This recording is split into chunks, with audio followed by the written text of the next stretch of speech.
Hola, ¿qué tal hermanos y amigos que me ven y me escuchan? Espero que esté todo bien por allá donde estén. Aquí les saluda el pastor Juan Carlos Higuera de la Iglesia Bautista Bíblica acá en la ciudad de Gardena, California. Y bueno, traigo para ustedes esta lectura. Quisiera hablar un poco acerca de un personaje al que le escribe el apóstol Pablo en su epístola del apóstol Pablo a Filemón.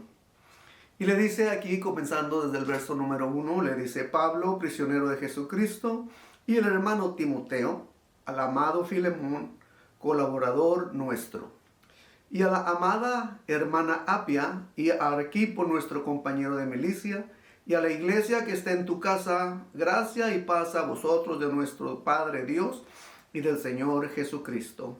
Doy gracias a mi Dios, haciendo siempre memoria de ti en mis oraciones, porque oigo del amor y de la fe que tienes hacia el Señor Jesús y para con todos los santos, para que la participación de tu fe sea eficaz en el conocimiento de todo el bien que está en vosotros por Cristo Jesús. Wow, hermanos, vemos que Pablo recordaba con cariño a su colaborador, el hermano Filemón, y antes de pedirle el favor que le quiere pedir, pues primero le escribe recordándole las siguientes cualidades cristianas que hacía tan valiosa la contribución de este hermano Filemón, pues a la congregación de Colosas.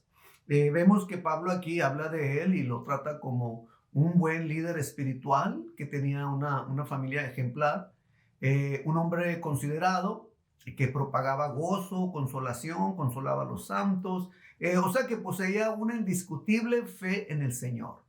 Su amor fraternal se dejaba notar, era notable, era activo, y su consolación para los santos era evidente.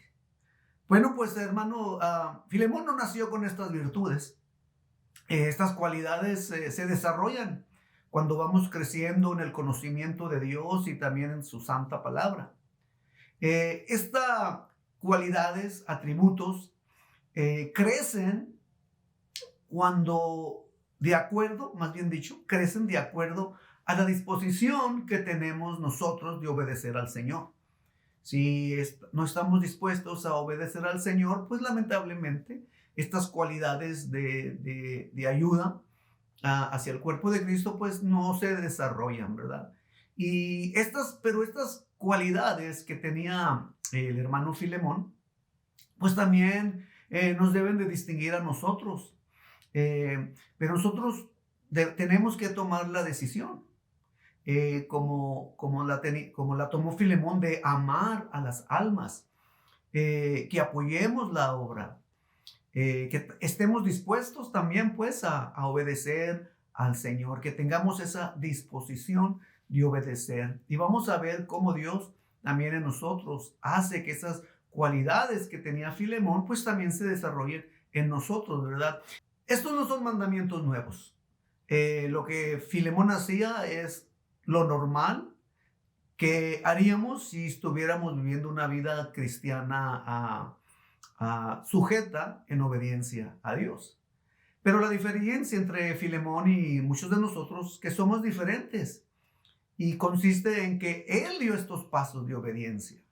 Nosotros vemos un ejemplo en Filemón, queremos ser como Filemón, entonces pues obviamente pues tenemos que dar esos pasos de obediencia, de sujeción al Señor, a la palabra de Dios.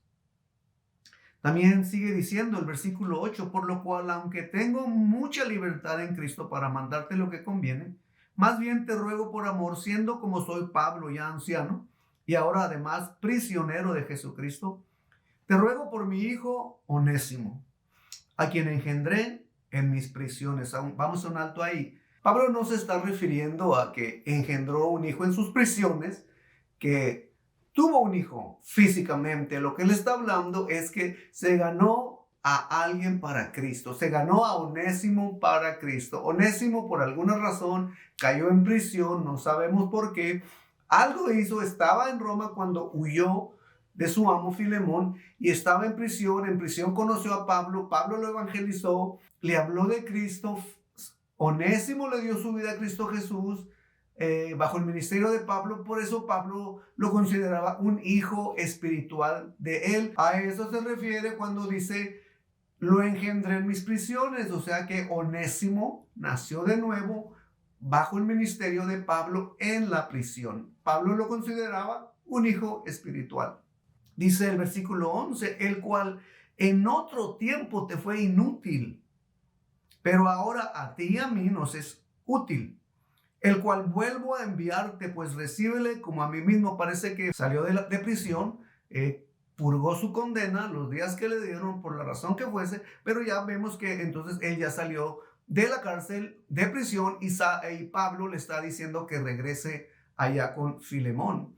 Pablo dice que yo quisiera retenerle conmigo para que en lugar tuyo me sirviese en mis prisiones por el evangelio, pero nada quise hacer sin tu conocimiento, para que tu favor no fuese como de necesidad, sino voluntario. En otras palabras, cuando dice tu favor no fuese de necesidad, más bien está diciendo para que tu favor no fuese una obligación. No te quise obligar, que lo hicieras de una manera obligada. Más bien dicho, le está diciendo, sino que fuera tu favor voluntario.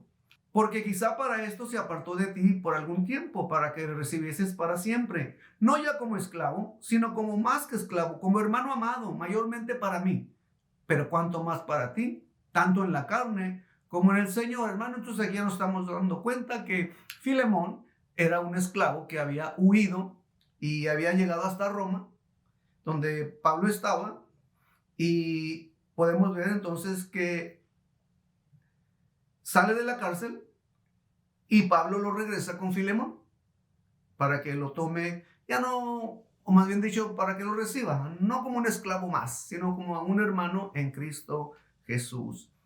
Y dice: así que si me tienes por compañero, el versículo 17, recíbele como a mí mismo, y si en algo te dañó o te debe, ponlo en mi cuenta. Yo, Pablo, lo escribo de mi mano, yo lo pagaré, por no decirte que aún tú mismo te me debes también. Sí, hermano, tenga yo algún provecho de ti en el Señor. Conforta mi corazón en el Señor. Te he escrito confiando en tu obediencia, sabiendo que harás aún más de lo que te digo. Prepárame también alojamiento, porque espero que por vuestras oraciones os seré concedido. Te saludan Epafras, mi compañero de prisiones por Cristo Jesús, Marcos, Aristarco, Demas y Lucas, mis colaboradores. La gracia de nuestro Señor Jesucristo sea con vuestro espíritu. Amén. Yo me pongo a pensar, hermano, cómo sería la vida en Cristo Jesús en aquellos hogares en tiempos de Pablo, que vivían en medio de una sociedad donde el pan que comían a diario, la mayoría de ellos, de esta gente, era conseguido por medio de la esclavitud. Mucha de esta gente era esclava en tiempos de Pablo, en el primer siglo de la iglesia. Recuerde que el Imperio Romano, un imperio desde la fundación de Roma hasta que se terminó el Imperio Romano en sí, que se acabó, fueron 1200 años aproximadamente. Estamos hablando de casi después de ser imperio, porque primero Roma fue República Romana y 750 y tantos años después, si no me equivoco, se convirtió en imperio y duró pues como 500 años más de imperio, cuando Roma conquistó el mundo conocido, y cada nación que Roma conquistaba, pues se llevaban miles y miles de esclavos, y esta gente ya de por vida tenía que vivir en la esclavitud, pues era vendida a diferentes personas. Y en tiempos de Pablo, la esclavitud era una costumbre del pueblo, de las gentes, de las naciones, los romanos, el imperio pues que dominaba, pues ellos practicaban la vendimia, la venta y compra de esclavos. Y en este tiempo que Pablo le escribe a Filemón, pues estaban viviendo esa vida de esclavitud. Mucha gente, muchos cristianos, muchos dueños de esclavos se hicieron cristianos. Ahora, ¿cómo podrían vivir como cristianos y como dueños de esclavos en esas condiciones? O sea, deberían de despedir a los dueños de esclavos a sus esclavos. Entonces, ¿qué harían para comer? ¿Cómo iban a subsistir? Si todos los cristianos hubieran decidido hacer esto, tendrían que haber vendido a los esclavos a gente pagana para poder ellos sobrevivir. O sea, tenían esclavos, no querían tener esclavos porque ahora conocían a Cristo Jesús y que se deshacían de ellos, pero los vendían a personas paganas probablemente. ¿Eso era lo que iban a hacer? Pues no, ¿verdad? ¿Qué podría ser un amo cristiano responsable? ¡Qué problemón, hermano! Era un verdadero conflicto en el primer siglo para todos aquellos que habían confiado en Cristo Jesús. Se encuentra expresado en varias formas en el Nuevo Testamento. Y aquí en la epístola de Filemón, como en otras cartas de Pablo, no se prohibía tener esclavos, no se condenaba el tener esclavos, nunca se reprendió a los creyentes por tenerlos. Sin embargo, a los amos cristianos se les exigía que dieran un trato justo a los esclavos, un trato diferente que le daban a sus esclavos, pues los incrédulos. Un creyente auténtico que era dueño de esclavos debía ser conocido por su trabajo justo, por preocuparse por sus esclavos y por tratarlos de una manera decente, no como bestias de herramienta, destinadas a trabajar todo el día porque estaban bajo la autoridad de su amo superior, sino que tenían que rendir cuentas al amo. Pero ahora Pablo les dice, recuérdense, todos tenemos un amo al que también vamos a rendir cuentas. Efesios 6:9, vamos a ir a Efesios 6:9, dice algo poquito al respecto. Efesios 6:9, mire lo que dice. Y vosotros, amos, haced con ellos, vamos a leer mejor desde el versículo 5, siervos, obedecer a vuestros amos terrenales con temor y temblor, con sencillez de corazón, con sencillez de vuestro corazón, como a Cristo, no sirviendo al ojo, como los que quieren agradar a los hombres, sino como siervos de Cristo, de corazón, haciendo la voluntad de Dios, sirviendo de buena voluntad como al Señor y no a los hombres, sabiendo que el bien que cada uno hiciere, ese recibirá del Señor, sea siervo o sea libre. Y vosotros, amos, haced con ellos lo mismo, dejando las amenazas, sabiendo que el Señor de ellos y vuestro está en los cielos y que para Él no hay acepción de personas. Vemos aquí a Pablo escribiendo a los hermanos que estaban en Éfeso. Algunos de ellos eran dueños de esclavos. Está diciendo cómo deben de tratar a sus esclavos. Pero también Pablo le habla a los siervos y les dice cómo deben de comportarse. Compórtense de una manera como cristianos, no rezongones, no habladores, no respondan para atrás, no respondan a sus amos. Háganlo porque Dios los está viendo. Lo que hacen, háganlo bien, porque a Dios servimos. Dice el amo de ellos y el amo de ustedes es el mismo y tenemos que servirle. Entonces vemos aquí que aunque no condenaban ni prohibían la esclavitud, pero sí se le pedía a los amos que trataran justamente a sus empleados, ¿verdad? Y también creo que Colosenses, el capítulo 4 y el verso 1 dice, amos, haced lo que es justo y recto con vuestros siervos, sabiendo que también vosotros tenéis un amo en los cielos. Pablo estaba preso también al escribir a los Colosenses, como cuando le escribió a Filemón. Y vemos aquí que Pablo le está diciendo a Filemón, recibe a Onésimo como a un hermano en la fe. Pablo tenía la confianza de que Filemón iba a obedecer, por lo que él habla de él al principio de su carta pequeña que él escribe. Y Pablo confiaba que iba a obedecer, que iba a tratar a Onésimo de diferente manera. No se iba a vengar de Onésimo porque Onésimo se había ido. Ahora no sabemos los detalles, no sabemos por qué él huyó.